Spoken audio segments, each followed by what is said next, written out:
Have you been overwhelmed at all of the different strategies for building an online business? And are you wondering, do these actually work? And which one is going to work best for me and my business? Well, in this video, we're going to try to simplify things and share with you 5 popular strategies that do not work well in 2020. Coming up.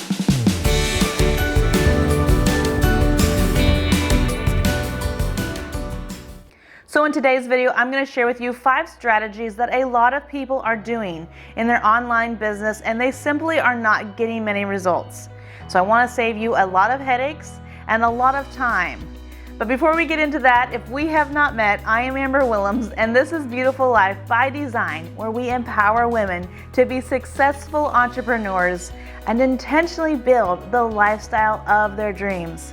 So if that resonates with you, please click that like button and consider subscribing, because each and every week we publish a new video with tips, tricks, and strategies on how to build a successful business. But back into today's video. So the first strategy to avoid is spamming people on social media and bugging your friends and family. Now, we all have heard about this strategy. This is still a well-used strategy, even though it's not a well-performing strategy. And that is why I have it as number 1 in my list, because it is one that a lot of people do. In fact, this particular strategy is one of the biggest reasons why direct sales and network marketing has gotten a bad rap, because people have gotten tired of this kind of person bugging them or spamming them on social media. So I want you to think of yourself as being on the other side of the conversation. If the way you are talking to your friend, if she was talking that way back to you, would you feel like you were being spammed or kind of sold to? And I want you to think, as a human being, we have psychological aversion to being used and to being a means to an end for somebody. And think of yourself in a sales situation where you are the buyer. And let's say you were going to buy a new car. So you showed up at a car lot and you talked to a salesman. He was very eager, very wanting to sell you a car, very excited, very pumped up, and he had all these good things to say about the car. And then you had another salesman at another lot, and he was kind of low-key. He was wanting to know what you wanted. He was trying to help you find what kind of car you were looking for. What kind of person are you going to more likely trust and want to buy from? Probably the second guy, because the first guy, you probably felt like he was just trying to make a sale, trying to get some commission off of you. The second guy, you felt more like he had your best interest in mind, and he was really trying to help you find what you needed. He didn't need your sale as much as the first guy did, so he didn't have as much skin in the game in that he needed to sell you on something today. So you felt more trusting of the second guy because he was there more for your needs instead of his needs. So it's the same way with direct sales. If we come across like we need you to buy or we need you to sign up, that kind of desperation automatically makes someone not trust you. And there is a very fine line between sharing information and selling somebody on something.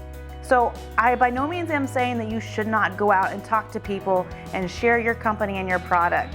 But you need to do it in a way where you're sharing information instead of trying to sell something to them. Does that make sense?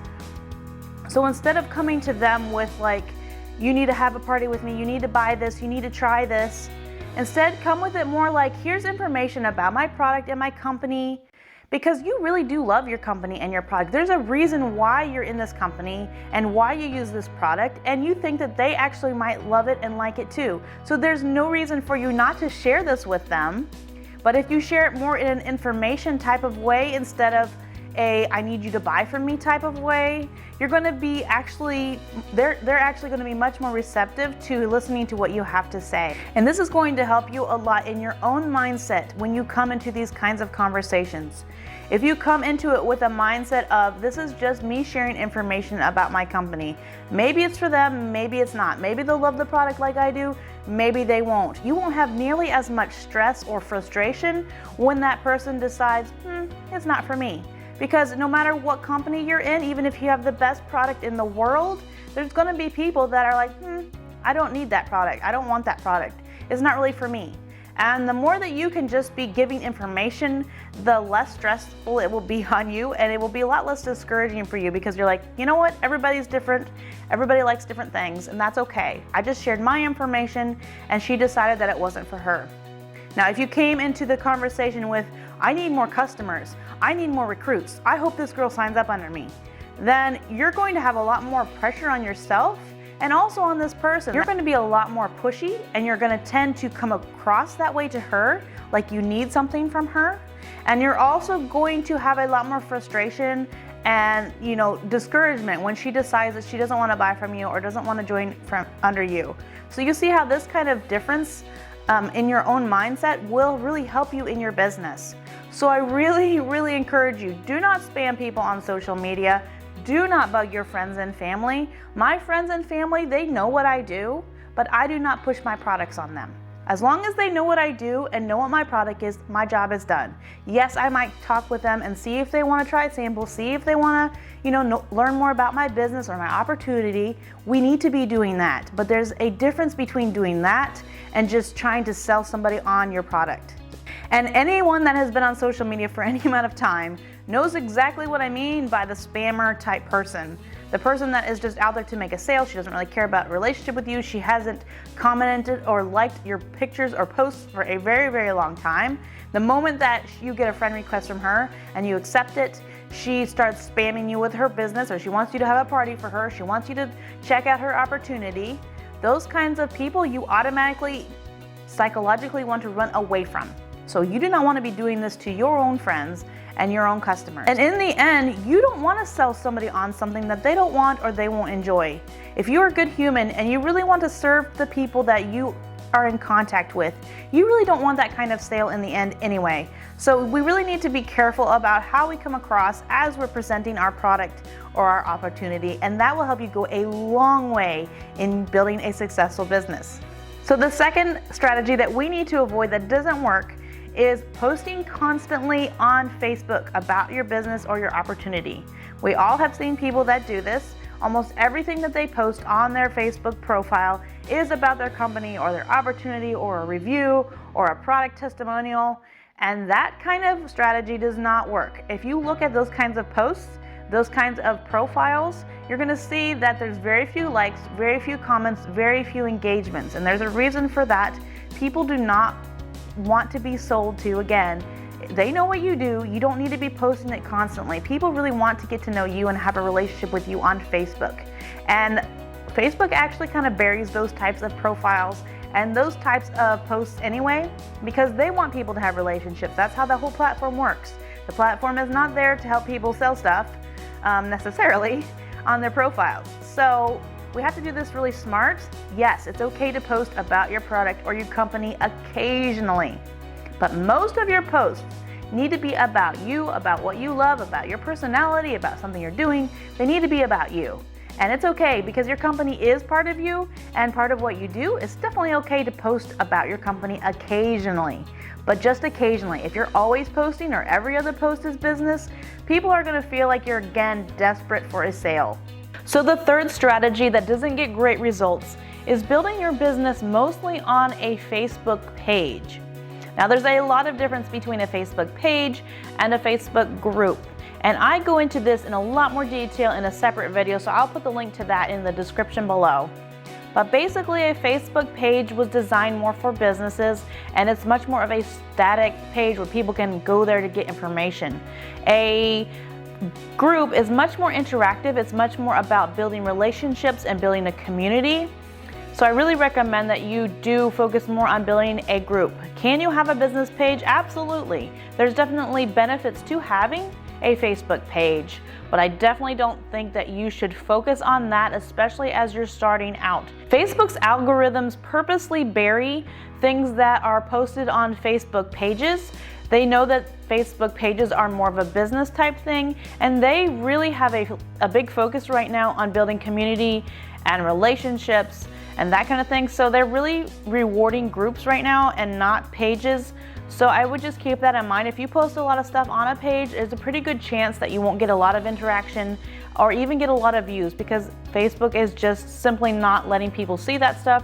So it can be really frustrating if that is your main strategy. So I definitely would look more into building a group and doing more with your profile and on Messenger and maybe other platforms.